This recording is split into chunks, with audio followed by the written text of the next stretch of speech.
بسم اللہ الرحمن الرحیم۔ السلام علیکم ناظرین، میں ہوں آپ کا میزبان فیاض راجہ اور آپ دیکھ رہے ہیں آپ کا اپنا یوٹیوب چینل۔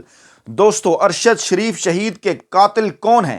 ارشد شریف شہید کی والدہ کی جانب سے سپریم کورٹ آف پاکستان کے چیف جسٹس عمر عطا بندیال کو ایک بند لفافہ دیا گیا۔ اس لفافے میں کس کس کے نام شامل ہیں؟ اسلام آباد میں اس بند لفافے کے حوالے سے تھرتھلی مچ چکی ہے۔ اس کی تفصیلات آپ کے سامنے رکھیں گے۔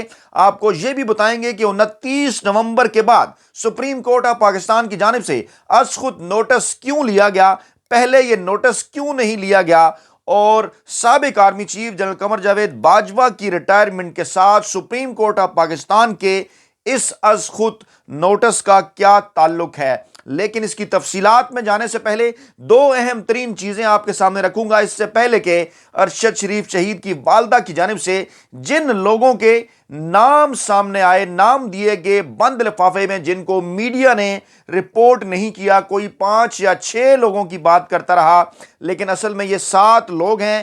یہ 7 نام کون سے ہیں جو ارشد شریف کی والدہ نے اس بند لفافے میں سپریم کورٹ آف پاکستان کو دیے؟ یہ بند لفافہ کیوں دیا گیا؟ ارشد شریف کی والدہ کو کس سے اور کیوں خوف ہے؟ اور عدالت کی جانب سے اس بند لفافہ ملنے کے بعد کیا رد عمل آیا؟ کیا اس بند لفافے کے حوالے سے اطلاعات میڈیا تک، پاکستان کا جو روایتی میڈیا ہے اس تک پہنچ پائیں یا نہیں؟ کچھ ایکسکلوسیو سٹوریز بھی اس حوالے سے سامنے آئیں، لیکن وہ میڈیا کی زینت کیوں نہیں بن پائیں؟ اس کی تفصیلات آپ کے سامنے رکھیں گے۔ لیکن دو اہم ترین پہلو ہیں سپریم کورٹ آف پاکستان میں جو ارشد شریف شہید ہیں ان کے قتل کے حوالے سے جو کیس کی جو سماعت ہے خود نوٹس کی، اس کی تفصیلات، اور اس کے ساتھ ساتھ فیکٹ فائنڈنگ کمیٹی کی رپورٹ، یہ دونوں جب تک آپ کے سامنے نہیں آئیں گی یہ معاملہ سمجھنے میں آسانی نہیں ہوگی۔ اس کی تفصیلات آپ کے سامنے رکھنے جا رہے ہیں۔ سب سے پہلے تو یہ جان لیں کہ ارشد شریف شہید کی والدہ نے کہا کہ ان کے بیٹے کو ملک چھوڑنے پر مجبور کیا گیا۔ باہر بھی جو مبینہ قاتل ہیں انہوں نے پیچھا نہیں چھوڑا، اور ارشد شریف کی جو والدہ ہیں وہ سپریم کورٹ آف پاکستان میں رو پڑیں، آپ دیدہ ہو گئیں۔ انہوں نے بتایا کہ انہوں نے بھی ایک رپورٹ تیار کی ہے، اور انہوں نے کہا کہ ان کے بیٹے ارشد شریف کو پاکستان چھوڑنے پر مجبور کیا گیا، باہر بھی ان کا پیچھا نہیں چھوڑا گیا، مجھے صرف اپنے بیٹے کے لیے انصاف چاہیے۔ چیف جسٹس آف پاکستان نے ریمارکس دیے کہ ارشد شریف کی والدہ نے کئی لوگوں کے نام دیے ہیں، رپیٹ کر رہا ہوں، کئی لوگوں کے نام دیے ہیں۔ کیس شروع ہی خرم اور وقار سے ہوتا ہے، حکومت قانون کے مطابق تمام زاویوں سے تفتیش کرے، فوجداری مقدمہ ہے، اس لیے عدالت نے کمیشن قائم نہیں کیا۔ اس کے ساتھ ساتھ ارشد شریف کی اہلیہ نے FIR پر تحفظات کا اظہار کیا، جس پر عدالت نے کہا کہ جو بھی تحفظات ہیں وہ عدالت کو لکھ کر دیں۔ اسی پلیٹ فارم پر کل ہم آپ کو یہ بتا چکے کہ پولیس نے پھرتیاں دکھاتے ہوئے اپنی مدیت میں ایک FIR درج کر دی تھی جس پر تحفظات سامنے آئے۔ جسٹس اعجاز الحسن نے سرکاری وکیل سے پوچھا کہ مبینہ طور پر فائرنگ کرنے والے کون ہیں، جس پر ایڈیشنل اٹارنی جنرل عامر رحمان نے بتایا کہ کینیا کے پولیس اہلکار ہیں، جائزہ لینا ہوگا کہ غیر ملکیوں کے خلاف مقدمہ ہو سکتا ہے یا نہیں۔ لیکن دیکھا یہ جائے گا کہ فائر کرنے والے تو وہ ہیں، اس فائر کرنے والے کے پیچھے اصل ہاتھ کس کا ہے؟ پہلے فیکٹ فائنڈنگ کمیٹی کی رپورٹ جو ہے وہ آپ کے سامنے رکھتے ہیں۔ ارشد شریف کے جو میزبان ہیں ان کے بیانوں میں تضاد سامنے آیا، اور یہ کہا گیا فیکٹ فائنڈنگ کی رپورٹ میں کہ مزید تحقیقات کی ضرورت ہے۔ فیکٹ فائنڈنگ کمیٹی کی جو رپورٹ ہے اس میں انکشاف کیا گیا ہے کہ صحافی ارشد شریف کو غلطی سے نہیں بلکہ ایک باقاعدہ منصوبہ بندی کے تحت قتل کیا گیا، اور اس ضمن میں کینیا میں مقتول کے میزبان خرم اور وقار کا کردار اہم ہے، اور ان سے اس ضمن میں مزید تحقیقات کی ضرورت ہے۔ وفاقی تحقیقاتی ادارے یعنی FIA کی سربراہ کے دستخطوں سے جاری ہونے والی اس رپورٹ کو بدھ کے روز آج یعنی سپریم کورٹ آف پاکستان میں پیش کیا گیا۔ فیکٹ فائنڈنگ رپورٹ میں ارشد شریف کے قتل یعنی 23 اکتوبر سے لے کر کینیا میں ہونے والے تمام واقعات، ارشد شریف کے سفری record, mobile phone devices, what's app اور ای میل کا جائزہ رپورٹ بھی اس میں شامل کی گئی۔ 592 صفحات پر مشتمل ہے یہ فیکٹ فائنڈنگ رپورٹ۔ ایکسکلوسیو تفصیلات آپ کے سامنے رکھ رہے ہیں۔ انکشاف کیا گیا کہ ارشد شریف کو ایک منصوبہ بندی کے تحت قتل کیا گیا، یہ کوئی اچانک واقعہ نہیں ہوا، اتفاقی واقعہ نہیں ہوا۔ جب اس واقعے کی تحقیقات کے لیے ٹیم کینیا پہنچی تو اس کمیٹی کے ارکان نے 29 نومبر کو وقار احمد اور ان کی اہلیہ سے انٹرویو کیے، جبکہ 30 اکتوبر کو وقار احمد کے ساتھ کرائم سین کا دوبارہ خاکہ تیار کیا گیا۔ رپورٹ میں یہ بھی کہا گیا کہ کرائم سین کا خاکہ تیار کرنے کے بعد ان دونوں میاں بیوی سے دوبارہ بات چیت کی گئی، اور اس کے علاوہ وقار احمد کے فارم ہاؤس میں کام کرنے والے 2 غیر ملکیوں روی اور للو سے بھی اس واقعہ سے متعلق گفتگو کی گئی۔ اس کے علاوہ ان 4 میں سے 3 پولیس اہلکاروں کے ساتھ بھی براہ راست بات چیت کی گئی، جن پر الزام ہے کہ انہوں نے غلطی سے ارشد شریف کی گاڑی پر فائرنگ کی۔ کینیا کے پولیس کا عدم تعاون سامنے آیا، بیانات میں تضاد تھا اور حکام کی طرف سے کمیٹی کے ساتھ عدم تعاون کا بھی ذکر ہے۔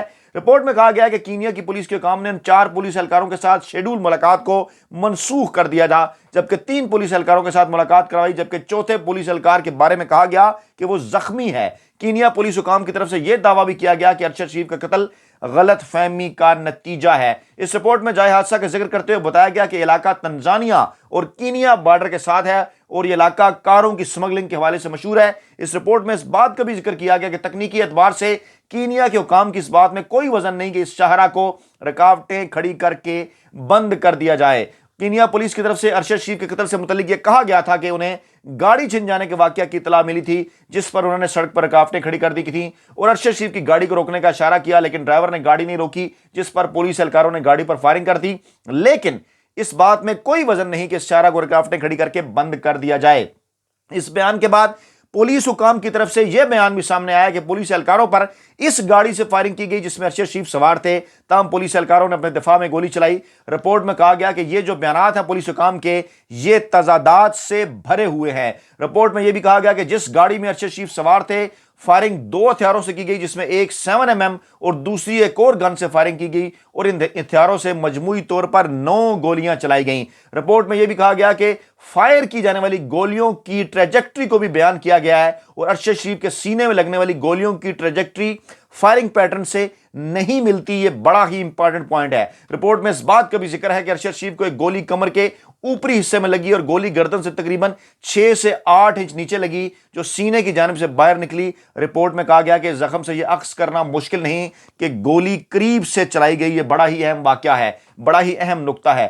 رپورٹ میں یہ بھی کہا گیا کہ ارشد شریف کی کمر پر بھی گولی ماری گئی، تاہم جس سیٹ پر مقتول بیٹھے ہوئے تھے اس سیٹ پر گولی کا کوئی نشان نہیں، جو کہ اس واقعہ کو مشتبہ بناتی ہے۔ اس رپورٹ میں کہا گیا کہ ارشد شریف کی پوسٹ مارٹم رپورٹ سے اس تاثر کو تقویت ملتی ہے کہ قتل سے پہلے ارشد شریف کو تشدد کا نشانہ بنایا گیا۔ یہ بات بھی امپورٹنٹ ہے۔ اس رپورٹ میں یہ بھی کہا گیا کہ ارشد شریف کے زیر استعمال جو فون تھا وہ برآمد ہوا تو اس کو پاس ورڈ لگا ہوا تھا۔ اس رپورٹ میں کہا گیا کہ اس پاس ورڈ کو کریک کرنے کی کوشش کی گئی تو فورینزک ماہرین کا کہنا تھا کہ ایسا کرنے سے اس فون میں موجود ڈیٹا ختم ہو جائے گا، جو کہ تحقیقات میں کارآمد ہو سکتا ہے۔ یہ نقطہ بھی انتہائی امپورٹنٹ ہے۔ اس رپورٹ میں اس بات کا بھی ذکر کیا گیا کہ انہوں نے موبائل فون بنانے والی متعلقہ کمپنی کو اس کا پاس ورڈ دینے کی درخواست کی، تاہم کمپنی کے حکام نے کلائنٹ پالیسی کی وجہ سے ارشد شریف کی مبینہ طور پر زیر استعمال موبائل فون کا پاس ورڈ دینے سے انکار کر دیا تھا۔ وقار احمد کے مطابق حادثہ کے بعد پولیس نے ارشد شریف کا آئی فون، آئی پیڈ، والیٹ، 2 عدد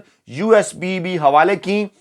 وقار احمد اور خرم احمد کے کردار پر بھی سوالات اٹھائے گئے اور کہا گیا کہ ان سے فیکٹ فائنڈنگ کمیٹی کے ارکان نے جو انٹرویو کیے ان کے بیانات ایک دوسرے سے نہیں مل رہے تھے۔ اس رپورٹ میں اس بات کا بھی ذکر کیا گیا کہ جس وقت ارشد شریف کو قتل کیا گیا تو اس وقت ان کی گاڑی خرم احمد چلا رہے تھے۔ رپورٹ میں یہ بھی کہا گیا کہ دبئی میں قیام کے بعد ارشد شریف 20 اگست کو کینیا پہنچے، جہاں پر وقار احمد کا ایک رشتہ دار جس کا نام جمیل بتایا جاتا ہے، اس نے ارشد شریف کا استقبال کیا اور ارشد شریف وقار احمد کے اپارٹمنٹ میں 2 ماہ اور 3 دن تک قیام پذیر رہے۔ وقار احمد نے کمیٹی کے ارکان کو یہ بھی بتایا کہ کینیا میں ویزے کے لیے انہوں نے ارشد شریف کو سپانسر لیٹر دیا تھا، تاہم انہوں نے اس لیٹر کی کاپی کمیٹی کے ارکان کو فراہم نہیں کی۔ رپورٹ کے مطابق ارشد شریف کینیا میں میزبان خرم اور وقار کا کردار جو ہے وہ اہم ہے، جو ان کے میزبان تھے۔ مزید تحقیق کی جانی چاہیے۔ وقار احمد اور خرم احمد کمیٹی کا تسلی بخش جواب نہیں دے سکے، جبکہ کچھ ایسی معلومات بھی ملی ہیں کہ وقار کا تعلق کینیا کی انٹیلیجنس سمیت کئی بین الاقوامی ایجنسیوں سے ہے۔ یہ معاملہ بھی انتہائی اہم ہے، تاہم اس کی تصدیق کے بارے میں رپورٹ کے اندر کچھ نہیں ہے۔ وقار احمد کو جب فیکٹ فائنڈنگ کمیٹی نے طلب کیا اور ان سے اس قیام سے ان کے قتل سے متعلق سوالات کیے تو وقار احمد کمیٹی کو تسلی بخش جوابات نہیں دے سکے۔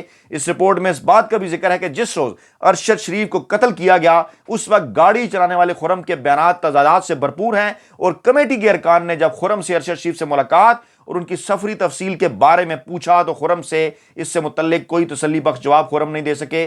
یہ بھی بتایا گیا کہ خرم جو کہ ارشد شریف کو لے کر گاڑی میں جا رہے تھے، راستے میں انہیں سڑک پر پتھر نظر آئے، جس پر خرم نے ارشد کو بتایا کہ یہ ڈاکو ہوں گے۔ رپورٹ میں کہا گیا کہ خرم نے بتایا کہ جیسے سے سڑک پر بڑے پتھروں کو پار کیا تو انہیں گولیوں کی آواز سنائی دی اور خرم گولیوں کی آواز سن کر بھاگ گیا۔ رپورٹ میں یہ بھی کہا گیا کہ خرم نے محسوس کیا کہ ارشد شریف کو گولی لگی ہے، جس کے بعد خرم نے اپنے بھائی وقار کو فون کیا، فارم ہاؤس پہنچنے کا کہا، اور فارم ہاؤس وقوع سے 18 کلومیٹر دور تھا۔ رپورٹ میں یہ بھی کہا گیا کہ فارم ہاؤس پہنچ کر خرم نے گاڑی کو گیٹ پر چھوڑ دیا، اندر بھاگ گیا۔ خرم کا کہنا ہے کہ ارشد کی ہلاکت فارم ہاؤس کے گیٹ پر ہوئی، یہ بات بھی ہے۔ میں رپورٹ میں کہا گیا کہ وقوع کی جگہ سے فارم ہاؤس تک خرم کے علم میں نہیں تھا کہ ارشد زندہ ہے یا نہیں، یہ بھی اہم معاملہ ہے۔ رپورٹ میں یہ بھی کہا گیا کہ یہ ایک عجیب بات ہے، ارشد کے سر میں گولی لگی تھی اور جس زاویے پر خرم بیٹھا تھا اسے نظر آنا چاہیے تھا کہ ارشد بری طرح زخمی ہے۔ رپورٹ میں کہا گیا کہ یہ دونوں افراد مطلوبہ معلومات دینے سے ہچکچا رہے ہیں۔ رپورٹ میں کہا گیا کہ وقار احمد نے پہلے فارم ہاؤس کے سی سی ٹی وی فوٹیج دینے پر پہلے آمادگی ظاہر کی، لیکن پھر معذرت کر لی۔ اس بات کا بھی ذکر ہے کہ دونوں افراد کے علاوہ 1 درجن کے قریب اہم کردار ارشد شریف سے مستقل رابطے میں تھے، اور وہ کردار پاکستان، دبئی، کینیا میں مقتول کے ساتھ رابطے میں رہے۔ اور یہ جو مقدمہ اسلام آباد میں درج کیا گیا ہے، واضح رہے اس میں وقار احمد اور خرم احمد جو ہیں وہ نامزد ملزمان میں شامل ہیں۔ فیکٹ فائنڈنگ رپورٹ میں کہا گیا کہ خرم کے ارشد کے خاندان اور دوستوں کے مطابق ارشد شریف کو قتل کی دھمکیاں دی گئیں، تاہم مقتول ارشد شریف کو کس نے دھمکیاں دیں اس کا کوئی ذکر نہیں ہے، جبکہ ان کے خلاف پاکستان میں 16 مقدمات درج کیے گئے، صرف 3 مدعیان پیش ہو چکے، ایک دن میں ارشد شریف کے خلاف 3 ایف آئی آر درج کی گئیں، یہ بڑا اہم معاملہ ہے۔ ارشد کے خلاف درج ہونے والے مقدمات میں سے 9 کی کاپیاں فراہم کی گئیں، اور کمیٹی نے اسلام آباد، بلوچستان، سندھ کے آئی جیز کو بھی خطوط لکھے، کیونکہ یہ رپورٹس وہاں پر درج ہوئیں۔ ایف آئی آر کے اندراج میں قانونی طریقوں کو پورا نہیں کیا گیا، یہ ایف آئی آر کون درج کروا رہا تھا، یہ بڑا ہی اہم سوال ہے۔ اور اسلام آباد ہائی کورٹ میں حفاظتی ضمانت کے لیے جب ارشد شریف آئے تھے تو انہوں نے الزام عائد کیا تھا کہ انہیں دھمکیاں دی جا رہی ہیں کہ ان کے خلاف بلوچستان میں بھی مقدمات درج کروائے جائیں گے، وہ جب وہاں بلوچستان جائیں گے تو ان کو لگ پتہ جائے گا، یہ بھی رپورٹ میں ذکر ہے۔ پاکستان تحریک انصاف کے سابق رہنما فیصل واڈا کا بھی ذکر ہے رپورٹ میں، جنہوں نے فیکٹ فائنڈنگ کمیٹی کو نہ ہی شواہد دیے نہ ہی بیان جمع کرایا۔ فیصل واڈا نے ایک پریس کانفرنس کے دوران دعویٰ کیا تھا کہ وہ اعلیٰ سطحی تحقیقاتی کمیٹی کو ان افراد کے نام بتانے کو تیار ہیں جو ارشد شریف کے قتل میں ملوث ہیں۔ فیکٹ فائنڈنگ کا زیادہ تر حصہ لوگوں سے کیے گئے انٹرویوز پر مشتمل ہے۔ ارشد شریف قتل کیس میں زیر استعمال گاڑی، نقشہ جات، کرائم سین کی جائزہ رپورٹ، قتل کیس میں استعمال اسلحہ، بیلسٹک رپورٹ، ارشد شریف کے mobile phone devices, what's app اور ای میل کی جائزہ رپورٹ بھی حصہ ہے، اور ڈائری سے لکھی ہوئی جو ان کی ڈائری ہے اس سے ان کو ایک ان کے جو وہ ہاتھ سے لکھی ہوئی ایک چٹ بھی ملی ہے، جو کہ بظاہر ارشد شریف کی ہینڈ رائٹنگ جو ہے وہ نظر نہیں آتی۔ اور یہ بھی درج ہے فیکٹ فائنڈنگ رپورٹ میں کہ ارشد شریف جو ہے وہ اپنی جو ہے وہ فوج کے ساتھ جو ہے وہ اپنے تعلقات بحال کرنے کے حوالے سے بھی کوشش کر رہے تھے، اور بیرسٹر شعیب نے دعویٰ کیا کہ ارشد شریف نے وطن واپسی کی غرض سے عدالت میں درخواست دائر کرنے کی ہدایت کی تھی۔ مہرین وقار جو کہ وقار احمد کی بیوی ہیں، انہوں نے دعویٰ کیا ہے کہ انہوں نے چند دنوں میں واپس جانے کا بھی کہا تھا ارشد شریف نے، اور یہ بھی کہا گیا ہے کہ کچھ اس پینٹ ہاؤس سے جو یو ایس پی برآمد ہوئی ہے اس میں کچھ اہم ترین ڈیٹا ہے، جس میں کچھ کمپنیوں کے حوالے سے معلومات ہیں۔ یہ انتہائی اہم ترین تفصیلات، ایکسکلوسیو تفصیلات آپ کے سامنے رکھیں۔ یہ سارا معاملہ یقینی طور پر سارا واضح ہو کے آپ کے سامنے آ چکا ہوگا۔ اب ہم آپ کو بتانے جا رہے ہیں تفصیلات کے سپریم کورٹ کے اندر اس حوالے سے کیا ہوا، جو ہے وہ اس حوالے سے جو ایک تفصیلی ڈیٹیل ہیں وہ آپ کے سامنے رکھ رہے ہیں تاکہ یہ معاملہ سمجھنے میں آسانی ہو۔ عدالت نے نئی جے آئی ٹی تشکیل دینے کا حکم دیا ہے، جو کرکس ہے، خصوصی جے آئی ٹی کو انہوں نے مسترد کر دیا ہے، اور بدھ کے روز جب آج سماعت ہوئی تو انہوں نے کہا کہ اسپیشل جے آئی ٹی میں I S I, police, I B, F I A کے نمائندے شامل کیے جائیں۔ جے آئی ٹی میں ایسا افسر نہیں چاہتے جس پر کوئی دباؤ ہو، ان افراد سے کسی قسم کا کوئی تعلق نہ رکھتا ہو جن کے نام مقدمے میں آ رہے ہیں۔ اب نام کن کے مقدمے میں آ رہے ہیں، کن اداروں کو شامل کیا جا رہا ہے، کیا ان کے نام ہیں مقدمے میں، آگے چل کر آپ کو بتاتے ہیں۔ یہ دوسری سماعت تھی، 5 رکنی بینچ تھا۔ چیف جسٹس ہے سپریم کورٹ کے جسٹس اعجاز الحسن تھے، جسٹس جمال خان مندوخیل تھے، جسٹس مظہر علی اکبر نقوی تھے، جسٹس محمد علی مظہر تھے، اور تھانہ رمنا میں درج کی گئی ایف آئی آر کی کاپی فیکٹ فائنڈنگ کمیٹی کی جو میں نے آپ کو رپورٹ بتائی وہ پیش کی گئی، اور عامر رحمان جو اٹارنی جنرل ہیں ایڈیشنل، انہوں نے اس کچھ اقتصابات بھی پڑھ کر سنائے اور بتایا کہ رپورٹ ارشد شریف کے اہل خانہ کو بھی فراہم کر دی گئی ہے۔ دفتر خارجہ ارشد شریف قتل کی تحقیقات کے لیے ہر حد تک معاونت کر رہا ہے، ایسا کہنا تھا ان کا۔ جسٹس اعجاز الحسن نے استفسار کیا کہ مبینہ شوٹر کینیا کی پولیس کا اہلکار ہے یا نہیں، جبکہ جسٹس محمد علی مظہر نے پوچھا کہ کینیا پولیس کے 3 اہلکاروں کے انٹرویوز رپورٹ میں شامل کیوں نہیں۔ ایڈیشنل اٹارنی جنرل نے بتایا کہ کینیا کے حکام سے تحقیقاتی ٹیم نے معلومات حاصل کی، فائرنگ کرنے والے 3 اہلکاروں سے ٹیم کی ملاقات کروائی گئی، چوتھے اہلکار کے زخمی ہونے کے باعث ملاقات نہیں کروائی گئی، جس کا ذکر فیکٹ فائنڈنگ کمیٹی کی رپورٹ میں بھی ہے، میں نے آپ کو بتایا، یاد ہوگا آپ کو۔ اور پھر جناب آگے چل کر انہوں نے کہا کہ رابطہ کرنے کی ہم کوشش کر رہے ہیں متعلقہ وزیر اور سیکرٹری کابینہ سے، ہم رابطے میں ہیں۔ رات 1 بجے عدالت کو یہ رپورٹ فراہم کی گئی۔ چیف جسٹس نے کہا کہ ارشد شریف کا بے معنی قتل ہوا، قتل کا وقوع کینیا میں ہے، ان سے تعاون لیا جائے، قتل کیس کے گواہان پاکستان میں بھی ہیں، ان سے بھی رابطہ کیا جائے۔ سپریم کورٹ نے حکومت کی جانب سے ارشد شریف قتل کی تحقیقات کے لیے قائم اسپیشل جے آئی ٹی کو بھی مسترد کر دیا اور کہا کہ فوری طور پر نئی جے آئی ٹی بنائے۔ جسٹس عمر عطا بندیال نے کہا کہ عدالت چاہتی ہے آزادانہ ٹیم قتل کی تحقیقات کرے، عدالت چاہتی ہے کسی تحقیقاتی ٹیم کے کسی فرد کا کسی بااثر افراد سے کوئی تعلق نہ ہو۔ رپورٹ میں یہ بھی ہے کہ 2 بھائیوں میں سے ایک نے ارشد شریف کو ویزا بھیجا، ان بھائیوں میں سے ایک نے بہت عام انداز میں دوسرے کو کال پر بتایا کہ ارشد کا قتل ہو گیا۔ چیف جسٹس نے کہا کہ فیکٹ کمیٹی کا جو کام ہے وہ قابل ستائش ہے، اور جسٹس جمال مندوخیل نے پوچھا کہ مقدمے میں کس بنیاد پر لوگوں کو نامزد کیا گیا۔ جسٹس مظاہر نقوی نے ریمارکس دیے کہ فائرنگ کرنے والے اہلکاروں کے نام تک رپورٹ میں نہیں لکھے گئے، مقدمے میں کس بنیاد پر لوگوں کو نامزد کیا گیا، فائرنگ کرنے والے اہلکاروں کے خلاف مقدمہ کیوں درج نہیں کیا گیا، انتہائی سنجیدہ معاملہ ہے، تنبیہ کر رہا ہوں کہ حکومت سنجیدگی سے لے۔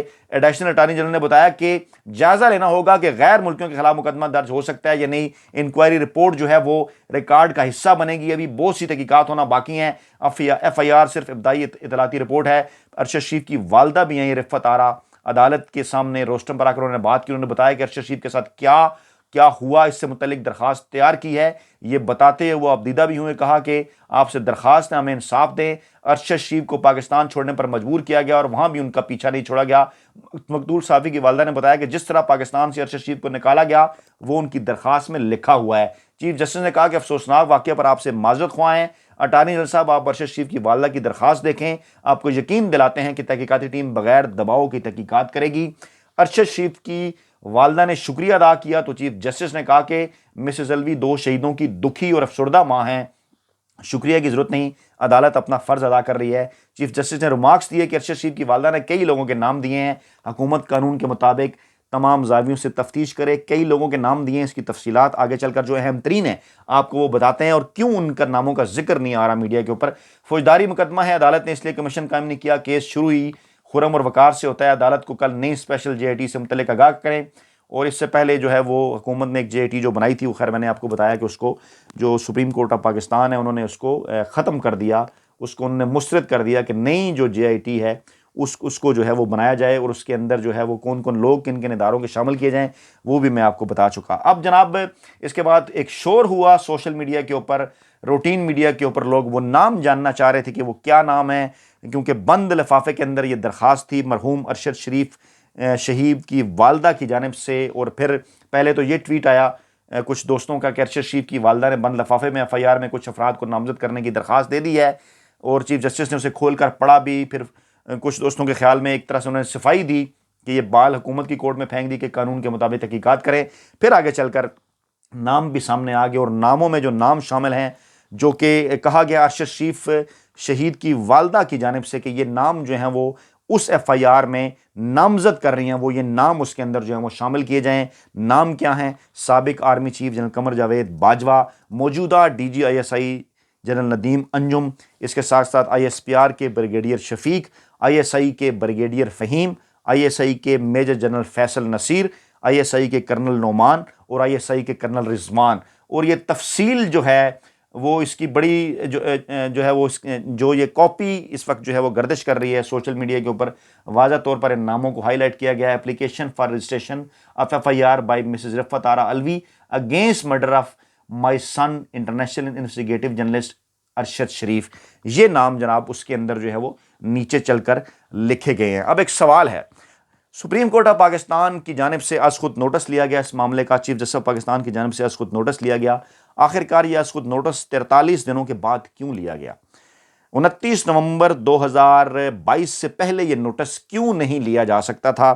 اور army chief general Qamar Javed Bajwa جو سابق آرمی چیف ہیں، ان کی ریٹائرمنٹ کا کیا انتظار کیا گیا؟ آئینی اور قانونی ماہرین اس حوالے سے سوال اٹھا رہے ہیں، اور ان کی ریٹائرمنٹ کے بعد ہی اس معاملے کے اوپر از خود نوٹس کیوں لیا گیا، اور اس از خود نوٹس کا ان کی ریٹائرمنٹ کے ساتھ آخر کیا تعلق ہے؟ یہ بہت بڑے اور اہم ترین سوالات ہیں جن کے جوابات پاکستانی عوام کا اور ارشد شریف کے جو لواحقین ہیں، ان کی جو والدہ ہیں، ان کا جاننا جو ہے وہ اس بات کا حق ہے۔ یہ ایک ٹیسٹ کیس ہے، دیکھتے ہیں سپریم کورٹ آف پاکستان اور پاکستان کا آئین اور قانون کس طرح سے ارشد شریف کے اہل خانہ کو اور صحافیوں کو انصاف دلواتا ہے۔ اپنا بہت خیال رکھیے گا، دعاؤں میں یاد رکھیے گا۔ نئی ویڈیو کے ساتھ جلد آپ کی خدمت میں حاضر ہوں گے۔ اللہ نے کے بعد۔